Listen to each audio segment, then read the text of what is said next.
Hello, students. This is me, teacher Bruno, and today we're going to study about some, any, countables and uncountables. So firstly, let's take a look at countable nouns. Countable nouns are things we can count. One, two, three. For example, a car, a house, a book, objects in general. One book, two books. So objects we can count are countable nouns. Countable nouns have singular and plural forms. Cars, houses, and books. Singular and plural form. So that's a very good indication that it's a countable noun. Countable nouns require a determiner. For example, the article, the, the definite article, or a possessive pronoun. I cannot say I have car, I have book. No, that's wrong. I have a book when I was a child. So it's important to mention the determiner. This is a determinant factor for countable nouns. They all need a determiner. Uncountable nouns, on the other hand, are things we can't count. We don't say one money, two monies. We say dollars, pounds, euros. We need a quantifier. We don't say energy. We need a quantifier. Rain, milk. Those are examples of uncountable nouns. We cannot say one, two, three. They're uncountable. And for this reason, we don't use the article. We never say, I need a money. That's incorrect. I need to buy a sugar. That's also incorrect. Types of uncountable nouns include food, drinks, and liquids, materials, and abstract ideas and feelings. In other languages, for example, Portuguese, we say information in plural, in Spanish too, but that's not the case for English. Information is always in the singular because that's an uncountable noun. Illnesses and languages also are good examples of this, and we never add plural form to this.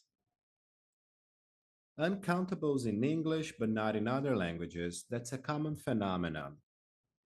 As I mentioned before, information is countable in Portuguese, but it's not in English. So we have to be very careful with this. Some words we can count in other languages, but we can't in English. There are some nouns that can be both countable and uncountable. These nouns can be both because they refer to a unit or to mass and material. Yesterday, I had two coffees. That means two cups of coffee. That's the meaning of coffee in the sentence. But I love coffee. We're talking about the liquid. And for this reason, uncountable here, but countable there. It's a matter of perspective. I found one hair in my soup. All right, that's one single hair. That's countable. In example two, that's not countable because we are referring to the mass of hair. The articles a and an, some and any. A and an we use with countable singulars, a car, a book, a class, etc., etc. I have some questions for you. That means an unspecified amount, perhaps two questions, five questions, I don't know. I have some questions. It is important to mention that some can only be used in affirmative and any, negative, and questions for unspecified amounts. Is there any sugar in the jar? That's a question. And the intonation is very important for questions. We must go up the hill. We don't have any problems. Any, that's a negative. We don't have.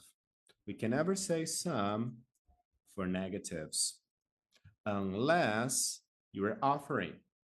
Hey, excuse me, would you like some coffee? That's an offer. That's fine. I and an are articles. We've studied this in the beginning of this playlist. So if you want to check it out, go ahead. There's a lesson about the use of articles. We use I and an for singular countable nouns. New car, a brother, a sister. And we can't use this for plural and also for uncountable nouns. I need to buy sugar. It's incorrect to say we need to buy a sugar because sugar is uncountable. Foods, drinks, and liquids we can count.